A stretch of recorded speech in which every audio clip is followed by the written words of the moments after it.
नमस्कार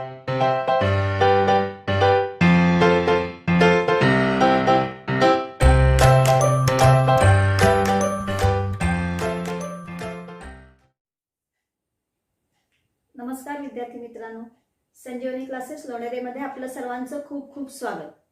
तुम्ही जर आमचे याआधीचे व्हिडिओज बघितलेले नसतील तर ते नक्की बघा आणि तुम्हाला जर ते आवडले तर लाईक करा, शेअर करा आणि सबस्क्राईब करा. आणि ज्यांनी आतापर्यंत आमच्या चॅनलला सबस्क्राईब केलेलं आहे त्यांचे खूप खूप धन्यवाद. चला तर मग आपण बघतो आहोत M2 चा थर्ड चॅप्टर सर्कलमध्ये आपण बघतो आहोत प्रॉब्लेम सेट 3. त्यामध्ये आपण बघणार आहोत 9th क्वेश्चन. चला बघूया काय क्वेश्चन आहे. In figure line L touches the circle with centre O at point P. O centre असलेला एक सर्कल दिलेला आहे. या सर्कलला लाइन L जी आहे ती पॉइंट P मध्ये टच करते.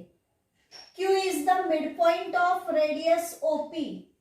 Q हा रेडियस OP चा मिड पॉइंट त्यांनी आपल्याला दिलेला आहे. Q मिड पॉइंट दिलेला आहे म्हणजे OQ आणि QP हे दोन्ही पार्ट इक्वल येतील, बरोबर. पुढे RS is a cord through Q such that, म्हणजे या Q पॉइंट मधून काढलेली ही या सर्कलची RS ही कॉर्ड आहे. Such that chord RS parallel to line L. Chord RS लाइन L ला पॅरलल आहे. If RS is equal to 12, RS ची लेंथ त्यांनी आपल्याला 12 दिलेली आहे. Find the radius of the circle. आपल्याला सर्कलच्या रेडियसची लेंथ काढायची. ओके, त्यांनी दिलेल्या फिगर मध्ये आपल्याला फक्त सेग OS काढायचं आहे. सेग OS म्हणजेच काय आहे, ती सुद्धा या सर्कलची रेडियस आहे, बरोबर. म्हणजे आपण इथे OP is equal to OS is equal to R घेऊ शकतो, बरोबर आहे. OP आणि OS या दोन्ही रेडियस ऑफ सेम सर्कल आहेत, बरोबर. त्याच्या लेंथला आपण R घेऊ शकतो. आता त्यांनी Q हा OP चा मिड पॉइंट दिलेला आहे. याचा अर्थ OQ आणि PQ हे जे दोन्ही पार्ट आहेत हे हाफ ऑफ R आहे. हाफ ऑफ R म्हणजेच त्यांना आपण R/2 घेऊ शकतो, बरोबर.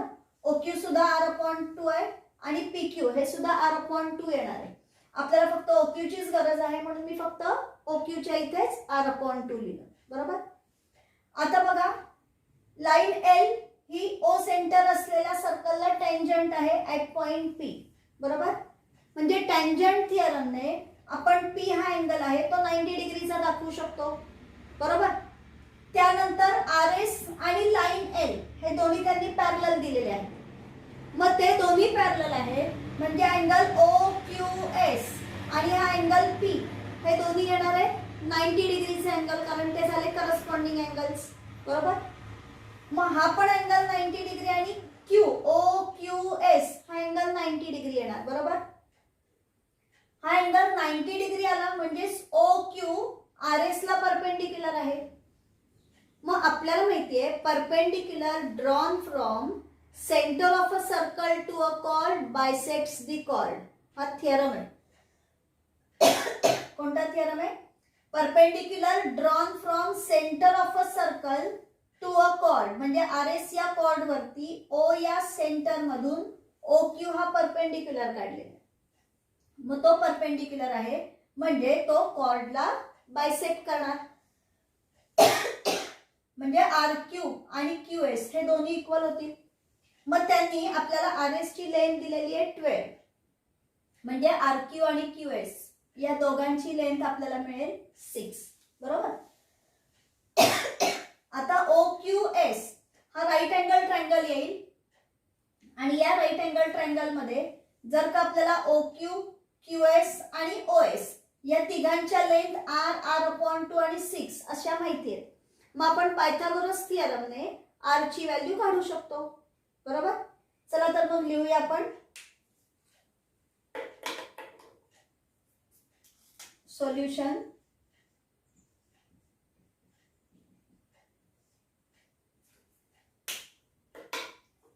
Line L is tangent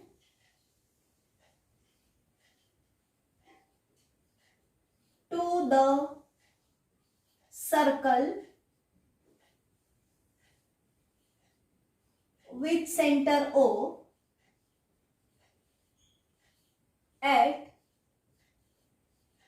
point P. हे त्यांनी आपल्याला दिलेलं आहे बरोबर. म्हणून आपण इथे लिहूया गिवन. देअरफॉर मग line L tangent at P आहे म्हणजे टँजंट थिअरमने OP perpendicular to line L येणार, किंवा तुम्ही असंही म्हणू शकता टँजंट परपेंडिक्युलर टू रेडियस म्हणून line L is perpendicular to seg OP. पण त्याआधी आपण लिहूया seg OP is the radius through point of contact. Seg OP is the radius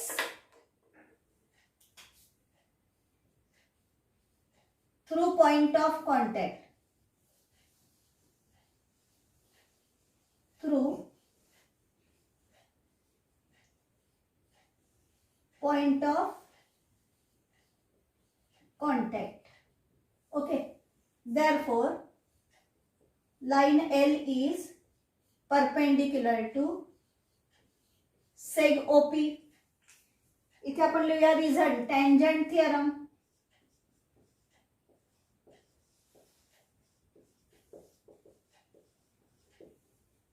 आणि परपेंडिक्युलर आहे म्हणजे तिथे आपल्याला अँगल मिळाला 90 डिग्रीचा. Therefore angle P is equal to 90 degree. आता बघा RS आणि लाईन L हे दोन्ही आपल्याला त्यांनी परपेंडिक्युलर दिलेले आहेत. Now seg RS is parallel to line L given.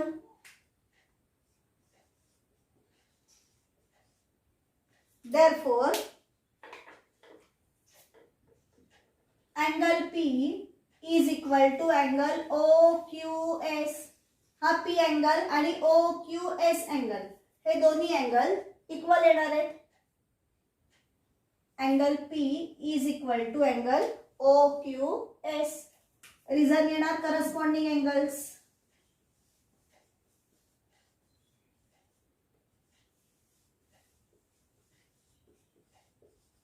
Okay, दोन्ही अँगल्स इक्वल आले बरोबर. आणि मग P चं मेजर आहे 90 डिग्री आणि P आणि OQS हे दोन्ही आपण इक्वल दाखवले म्हणजे अँगल OQS याचं मेजर पण येणार 90 डिग्री. इथे आपण नंबर देऊया फर्स्ट सेकंड म्हणून मग आपण इथे लिहूया therefore angle OQS is equal to 90 degree from 1 and 2. From 1 and 2. आता OQS अँगल 90 डिग्रीचा आला म्हणजेच OQ परपेंडिक्युलर टू RS आहे. Therefore seg OQ is perpendicular to seg RS. आता सगळ्यात महत्त्वाचा जो थिअरम आहे त्याचं स्टेटमेंट आपल्याला लिहायचं आहे की OQ परपेंडिक्युलर टू RS आहे. Perpendicular drawn from perpendicular drawn from center of a circle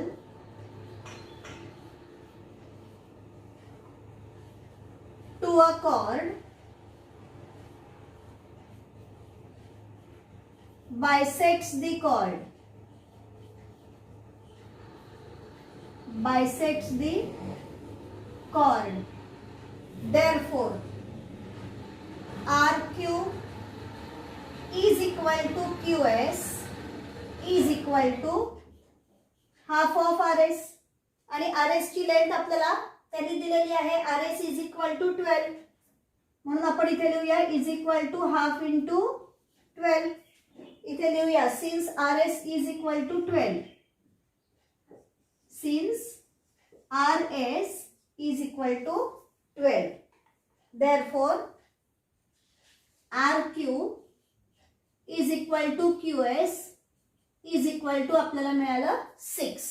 okay, आपण OQS अँगल 90 डिग्रीचा लिहिलेला आहे ना, त्याला पण 3 नंबर देऊन ठेवूया, कारण आपल्याला नंतर पायथागोरस थिअरम वापरताना त्याचा वापर लागणार आहे करायला, बरोबर. RQ आणि QS याची लेंथ आपल्याला नंतर लागणार आहे, म्हणून याला पण आपण 1 नंबर देऊन ठेवूया. RQ is equal to QS is equal to 6. Okay. आता त्यांनी आपल्याला आणखीन एक पॉइंट दिलेला आहे की Q इज midpoint of radius OP, बरोबर. मग ते आता इथे आपण लिहूया.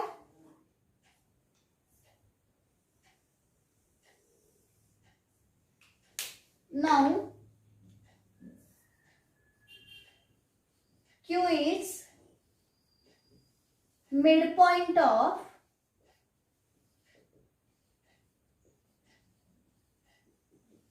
radius OP. याचं रिझन आहे गिवन. मी इथे खाली लिहिते रिझन त्याचं. गिवन. मग आधी आपण इथे लिहूया OS is equal to OP is equal to R. Let OS is equal to OP is equal to R. Therefore आता इथे ना आपण OS हा सेगमेंट त्यांनी दिलेला नव्हता, तो आपण काढलाय ना. मग इथे आपण लिहूया जरा. Now draw seg OS. Okay. आणि OS is equal to OP is equal to R. हे आधी इथे आपण लिहूया. Let OS is equal to OP. आपण इथे लिहूया. त्यांनी आपल्याला दिलेला आहे Q इज midpoint of radius OP. Q इज midpoint of radius OP. Given.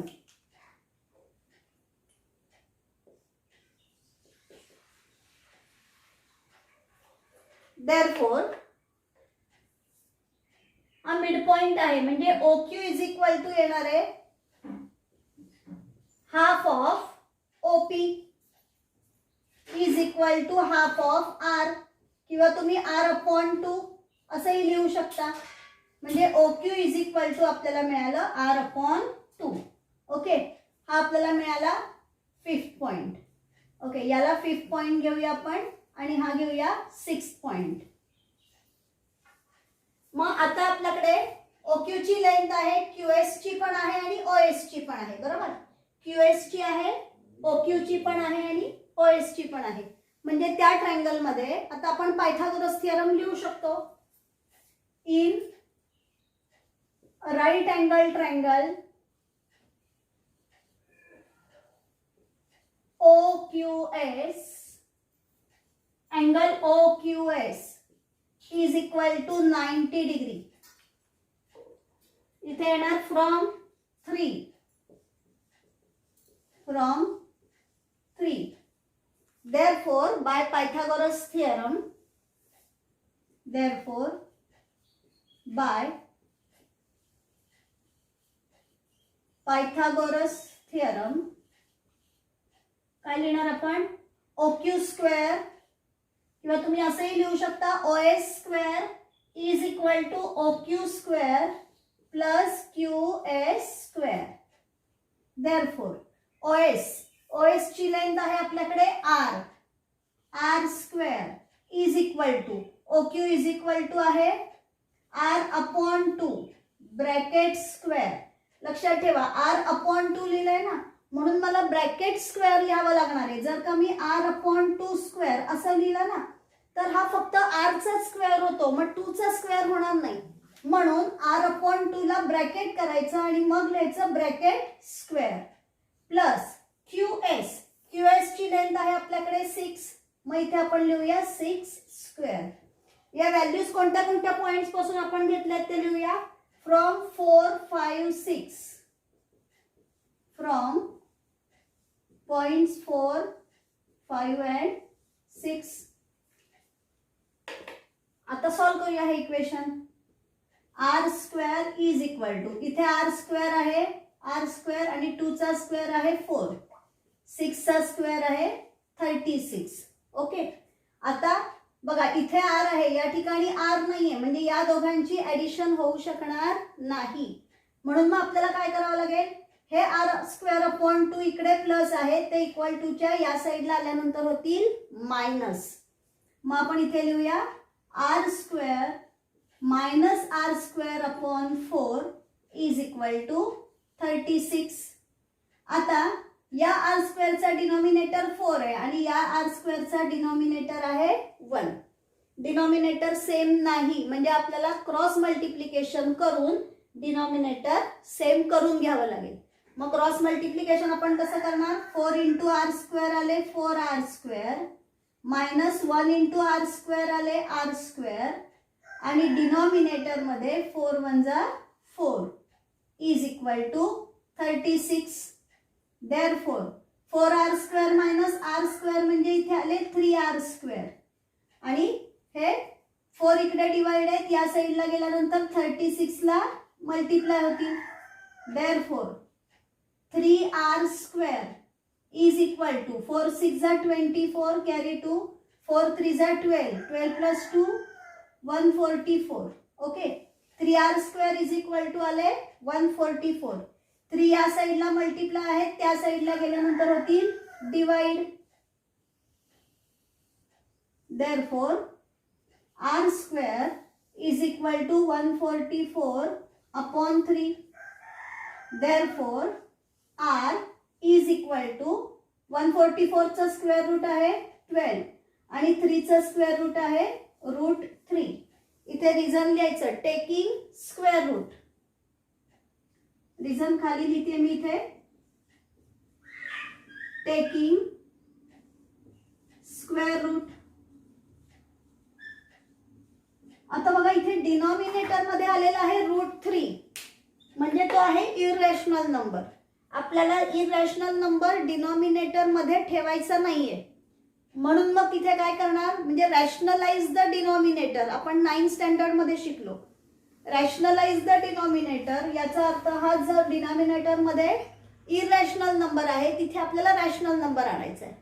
मग तो कसा आणायचा, त्यासाठी याच रूट 3 ने न्यूमरेटर आणि डिनॉमिनेटर दोघांमध्येही मल्टिप्लाय करायचे. मी या साईडला लिहिते जरा.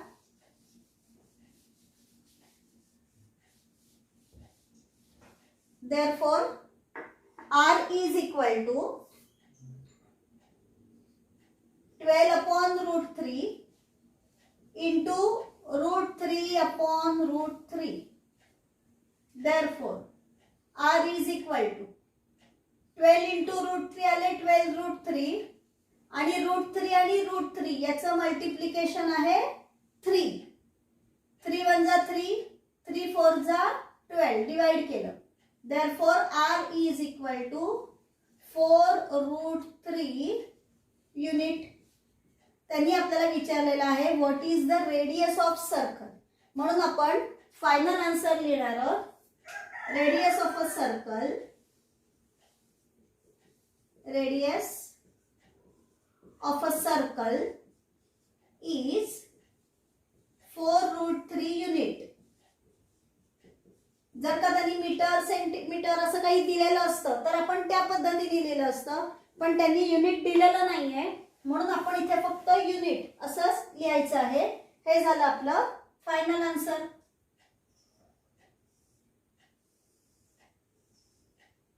अतिशय सिंपल सम आहे. कोणताही सम जर आपल्याला प्रॅक्टिस करायची असेल आणि जर लक्षात ठेवायचं असेल तर कोणकोणत्या थिअरमचा किंवा प्रॉपर्टीचा वापर करून आपण ते सम सॉल्व्ह केलं हे फक्त तिथे लक्षात ठेवायचंय. बघा इथे सुरुवातीला आपण टँजंट थिअरमचा वापर केला, बरोबर. टँजंट थिअरम नंतर आपण इथे करस्पॉन्डिंग अँगल्स कॉन्ग्रुएंट दाखवले. करस्पॉन्डिंग अँगल्स कॉन्ग्रुएंट दाखवल्यानंतर सगळ्यात महत्त्वाचा या सम मधला म्हणजे कोणती प्रॉपर्टी आपण वापरलेली असेल तर ही perpendicular drawn from centre of a circle to a chord bisects the chord. Bisect याचा अर्थ काय, बायसेक्ट म्हणजे दोन सेक्टर होणे, म्हणजे दोन इक्वल सेक्टर होणे, म्हणजे त्या कॉर्डचे दोन इक्वल पार्ट होतात. कोणामुळे झाले, सर्कल मधून ओ क्यू हा परपेंडिक्युलर काढल्यामुळे आर एस या कॉर्डचे दोन इक्वल पार्ट झाले, बरोबर. त्याचा वापर केल्यानंतर त्यांनी आपल्याला जे सम मध्ये दिलेलं आहे, जे आपलं गिवन होतं की Q is midpoint of OP, त्यावरून आपल्याला OQ is equal to R upon 2 मिळालं आणि त्यानंतर आपण पायथागोरस थिअरमचा वापर केला. येतंय लक्षात? आता आपण बघूया नेक्स्ट सम. 10th क्वेश्चन बघूया आपण काय आहे. In figure सेग AB is a diameter of a circle with centre C. म्हणजे C सेंटर असलेलं हे सर्कल दिलेलं आहे. या सर्कल मध्ये सेगमेंट AB आहे diameter.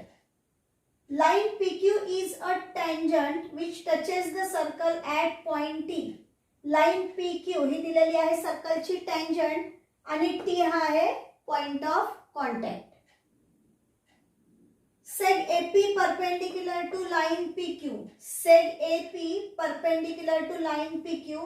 Seg BQ perpendicular to line PQ. BQ सुद्धा line PQ वरती perpendicular आहे. Perpendicular आहे म्हणून तिथे मी 90 डिग्रीचा अँगल केला. Prove that seg CP congruent to seg CQ. Seg CP आणि seg CQ हे दोन्ही सेगमेंट आपल्याला कॉन्ग्रुएंट दाखवायचे आहेत. ओके. मग आता जर हे दोन्ही कॉन्ग्रुएंट दाखवायचे आहे तर आपल्याला ते फिगर मध्ये काढावेच लागणार, बरोबर की नाही? त्यामुळे मी ड्रॉ सेग सीपी आणि ड्रॉ सेग सीक्यू हे प्रूफ मध्ये लिहिलेलं आहे. लक्षात घ्या, हे तिन्ही सेगमेंट काढलेले आहेत तरी मी या सेगमेंटला कन्स्ट्रक्शन साठी लिहिलं आणि सीपी आणि सीक्यू यांना मी प्रूफ मध्ये लिहिलं. असं मी का लिहिलं ते लक्षात घ्या. जर त्यांनी आपल्याला सेग सीपी आणि सेग सीक्यू दोन्ही कॉन्ग्रुएंट दाखवायला सांगितलेलं आहे, आपलं टू प्रूव्हच ते आहे.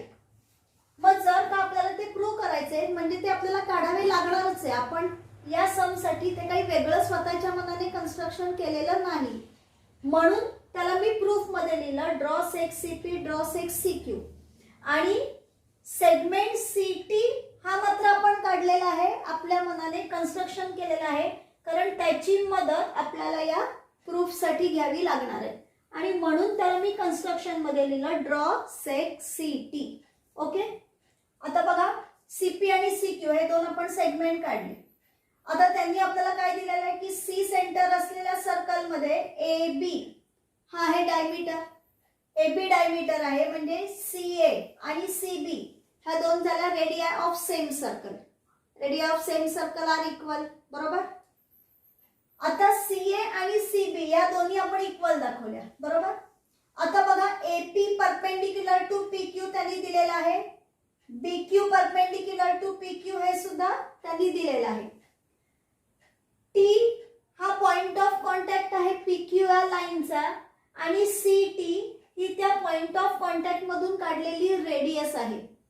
म्हणजे टँजंट परपेंडिक्युलर टू रेडियस या टँजंट थिअरमने इथे सुद्धा 90 डिग्रीचा अँगल येईल, बरोबर. मग आता इथे एकाच लाईन वरती एपी सीटी आणि बीक्यू या तिन्ही सुद्धा परपेंडिक्युलर काढलेले आहेत.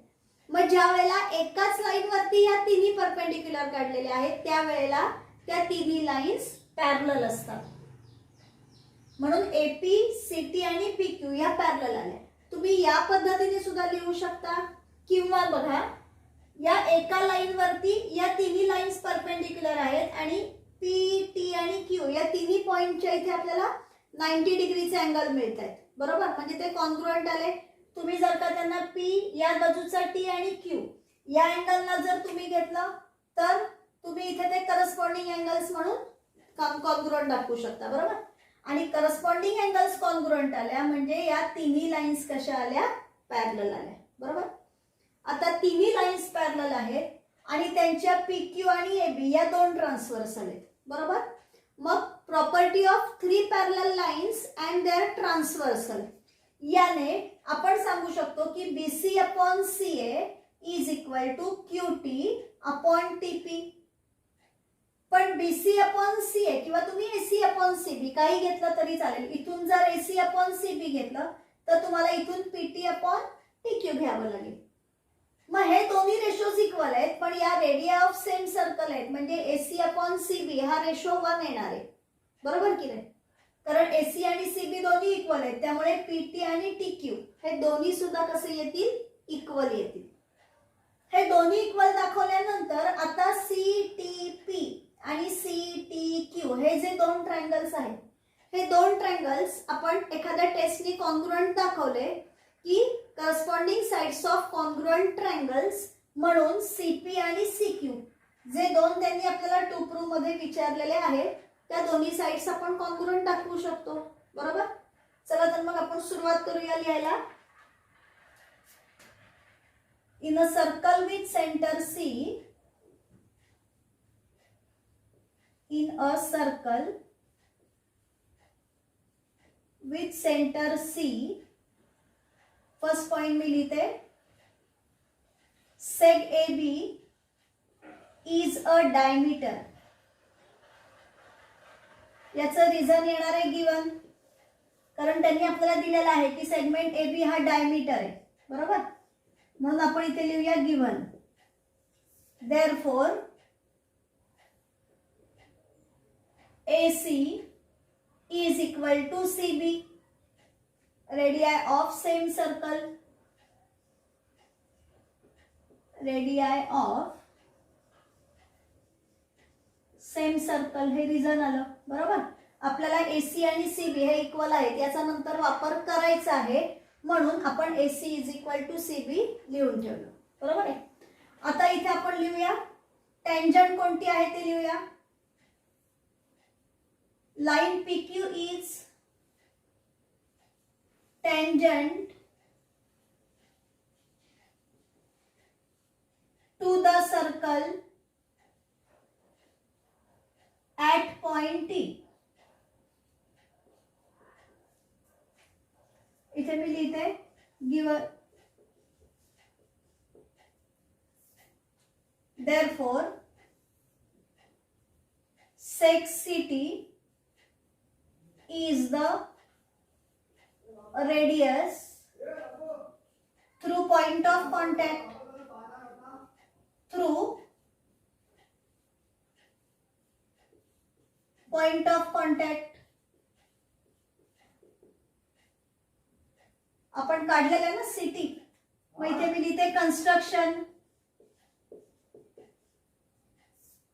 therefore line PQ is perpendicular to sec CT. इथे आपण लिहिणार आहोत टँजंट थिअरम. इथे येईल टँजंट थिअरम. बरोबर. मग आता PQ परपेंडिक्युलर टू CT आलं म्हणजे अँगल CTQ परपेंडिक्युलर आहे म्हणजे तिथे अँगल येणार आहे 90 डिग्री. म्हणून मग मी इथे लिहिते therefore angle CTQ is equal to 90 degree. आता AP परपेंडिक्युलर टू PQ त्यांनी आपल्याला दिलेला आहे आणि BQ परपेंडिक्युलर टू PQ दिलेलं आहे ते आपण लिहूया. सेग AP perpendicular to line PQ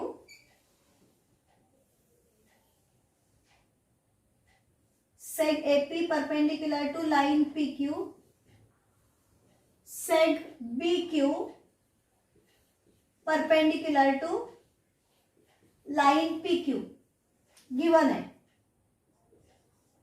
म्हणजे त्या ठिकाणी दोन अँगल्स सुद्धा परपेंडिक्युलर म्हटल्यानंतर आपल्याला 90 डिग्री मिळणार आहे. बरोबर. Therefore angle P is equal to angle Q is equal to 90 degree. मग आता बघा P, T आणि Q हे तिन्ही अँगल आपल्याला 90 डिग्री मिळाले. बरोबर. मग इथे आपण लिहूया therefore angle CTQ is equal to angle P is equal to angle Q is equal to 90 degree किंवा इक्वल असं आपण लिहिलं तरी चालेल. 90 डिग्री नाही लिहिलं तरी चालेल. From 6 and 8, from 6 and 8. आणि हे अँगल्स इक्वल आहेत म्हणजे हे कोणते आहेत करस्पॉन्डिंग अँगल्स आहेत आणि करस्पॉन्डिंग अँगल्स इक्वल असतील तर या तिन्ही लाईन्स कशा येणार आहेत पॅरलल येणार आहेत. म्हणून मग इथे आपण लिहूया therefore seg AP parallel to seg CT parallel to seg BQ reason येणार corresponding angles test. Corresponding angles taste.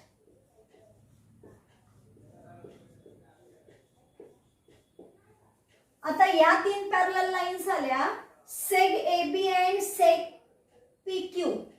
या जर का आपण त्यांच्या ट्रान्सव्हर्सल घेतल्या, मग इथे आपण लिहूया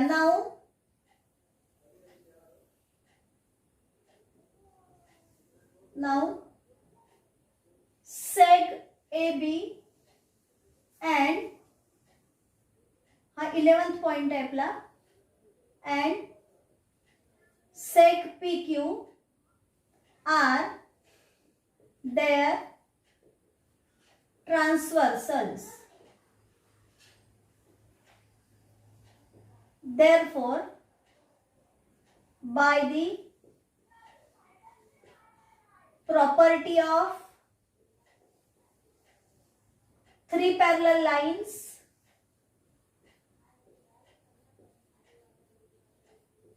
and their transversals,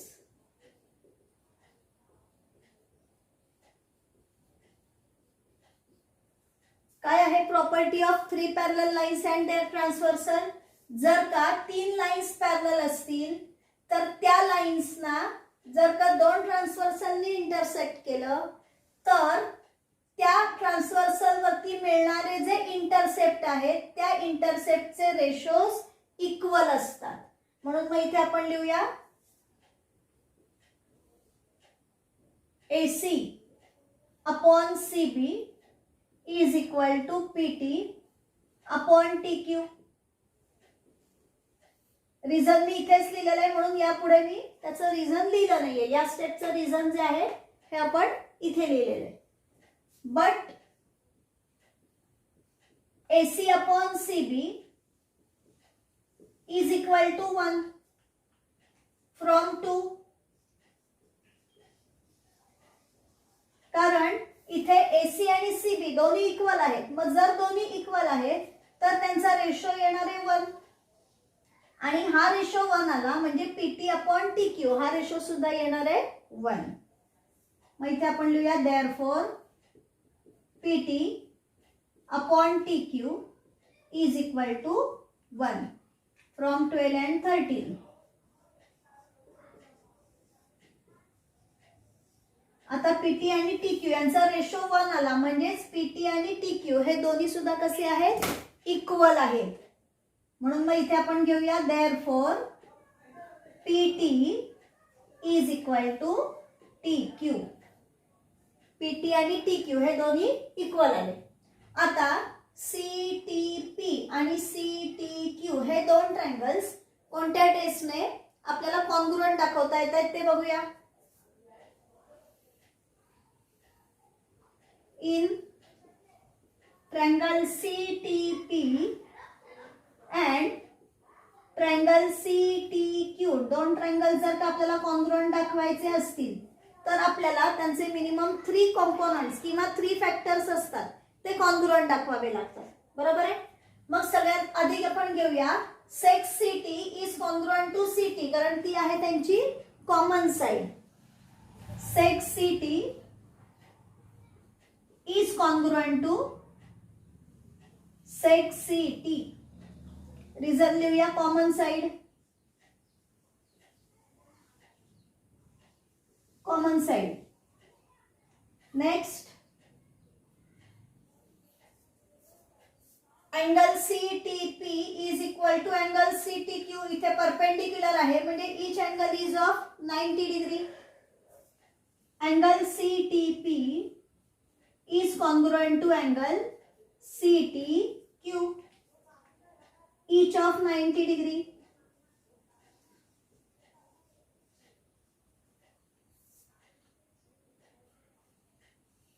आणि PT आणि QT हे दोन्ही आपण इथे कॉन्ग्रुएंट दाखवलेले आहेत from 15. Seg TP is congruent to seg TQ.